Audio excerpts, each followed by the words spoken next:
Assalamualaikum warahmatullahi wabarakatuh. Auzubillahi minasyaitonirrajim. Bismillahirrahmanirrahim. Nisfahu fu awingkus minhu qalila, yaitu seperduanya kurang sedikit dari itu. Sekali lagi, surat Al-Mujammil dari ayat kedua sampai ke 4 ini yang akan datang adalah bentuk fikih tentang sholat yang konon diwajibkan oleh Allah sebelum adanya sholat fardu.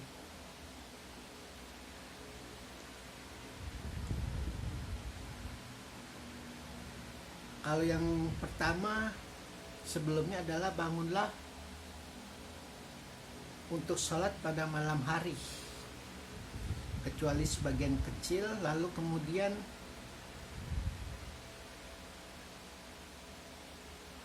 yaitu seperduanya kurang sedikit dari itu. Jadi yang pertama itu kira-kira seperdua kalau di dalam tafsir fikih adalah dari jam 10 sampai jam 11. Lalu ayat yang sekarang atau itu seperduanya kurang sedikit dari itu adalah sekitar jam 12 sampai jam 1. Wallahu alam. Yang pasti kebanyakan umat Islam tidak tahu bahwa sebelum sholat fardu itu Allah mewajibkan sholat malam. Yang sebagian para ulama juga ada yang berpendapat bahwa sholat malam itu dikhususkan hanya untuk Rasulullah, karena akan sedikit berseberangan ketika Allah mewajibkan sholat malam itu sebelum turunnya sholat fardu, karena ada peristiwa Isra Miraj di mana Allah menetapkan sholat fardu itu ketika Rasulullah menuju ke langit. Jadi bisa dipastikan surat Al-Mujammil ini kalau benar Allah mewajibkan sholat malam sebelum sholat fardu adalah ayat yang diturunkan sebelum Rasulullah melakukan Isra Miraj. Itu garis waktunya. Lebih daripada itu, surat Al-Mujammil adalah tentang bagaimana cara manusia itu untuk memulihkan dirinya, memulihkan jiwanya. Salah satunya adalah untuk melakukan sholat di malam hari, yang konon mungkin dari Rasulullah sampai murid-muridnya itu sepertiga malam itu dari jam 10 sampai jam 2 itu mustahil mereka untuk tertidur, kerjanya hanya berzikir. Makanya kan Allah dikatakan selalu memerintahkan, ingatlah padaku di kala malam, berzikirlah kepadaku, mintalah kepadaku. Terlepas dari apapun tujuan kita, kan terkadang ada ustadz-ustadz, ulama-ulama atau siapapun itu yang menyepelekan bahwa sholat malam itu dilakukan hanya untuk mengejar dunia. Itu tidak masalah kalau kita pahami kecerdasan Yahudi, kecerdasan Nasrani. Itu juga didasarkan atas permintaannya kepada Tuhannya. Begitupun Buddha, begitupun Hindu, itu adalah ciri agama. Karena terlepas dari kita sampaikan dulu sikap ateis yang tidak mempercayai Tuhan dan mempercayai dirinya sendiri, setiap agama selalu seperti itu, menganggap manusia itu makhluk yang lemah dan membutuhkan kekuatan yang besar. Konteks ideologinya itu setara, selalu meminta kepada Tuhannya. Jadi jangan disepelekan kalau orang sholat malam itu untuk meminta pekerjaannya dimudahkan. Jangan sepelekan ketika orang sholat malam itu hanya untuk sekedar meminta siapa jodoh kita terbaik atau apapun itu. Jangan sepelekan.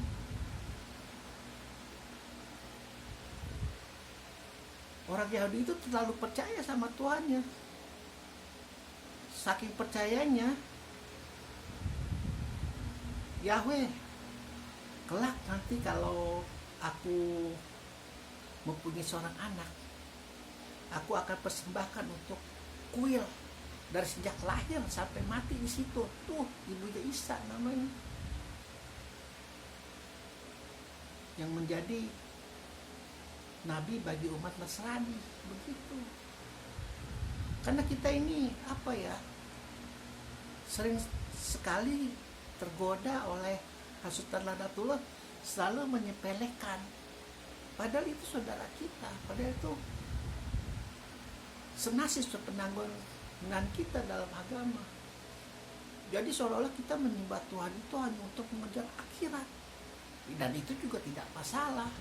Pokoknya intinya tidak masalah mengejar dunia, mengejar akhirat. Yang penting berlaku baik, berbuat baik, tidak tipu, tidak maling, tidak korup, tidak mengambil hak orang lain.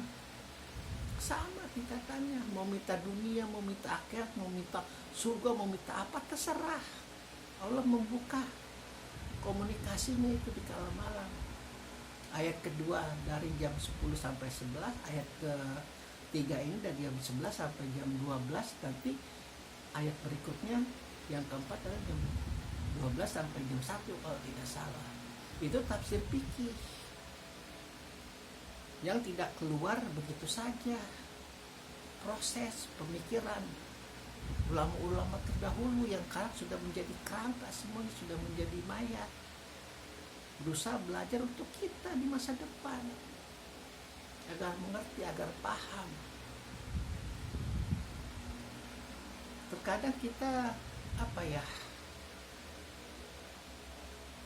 terlalu menghoror-hororkan sholat. Dulu waktu di zaman SMA itu, ketika itu waktu muncul-munculnya tuh paham-paham radikal, seolah-olah tuh sholat itu, kalau kau tidak sholat, Allah akan menghitung sholatmu dari sejak akhir balik sampai tua. Itu nanti jadi utang, bla bla bla bla, nanti dibakar di neraka. Jadi ada hitung-hitungannya masuk neraka. Nggak sholat satu kali bisa 1000 orang ya. Lemes hidup juga, nggak bergairah. Makanya kan jarang kan sekarang ngeliat orang ceria mukanya sholat, karena seperti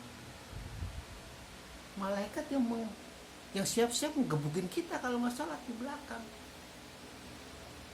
Padahal menuju Allah itu sebanyak butir pasir di pantai. Anda tidak sholat tapi Anda berbuat baik, insya Allah lain malaikat berkata, orang kafir itu bisa masuk surga meskipun susahnya seperti keledai yang masuk lubang jarum, karena perbuatan baiknya. Apalagi kita yang sudah bersyahadat, masa iya Allah sampai segitu kejamnya.